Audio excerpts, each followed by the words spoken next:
Почетокот на август е почеток на сезоната на пченката, житно растение кое е исклучително популарно на нашите простори. Така во време додека се млади, варени повеќе. Прво ги излупам и покријам ги со шушките нивни, ставам вода и ставам да се варат. Може и печено, ама дека и печено дома во стан, кај ги печеш.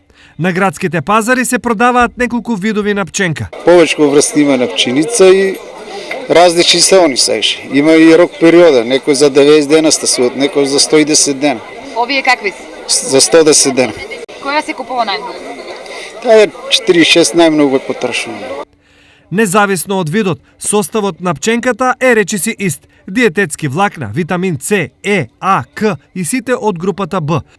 А од минералите има калциум, магнезиум, манган, бакар, железо и селен.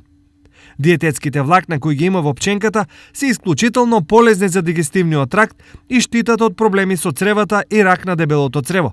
Конзумирањето на пченка е поврзано со намалувањето на шеќер во крвта, а оваа житарица се покажала добра и во лекување на болести на уринарниот тракт, кардиоваскуларните болести и анемијата.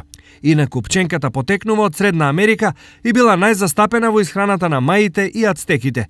Во Европа таа е пренесена во 15 или 16 век по колонизацијата на Америка.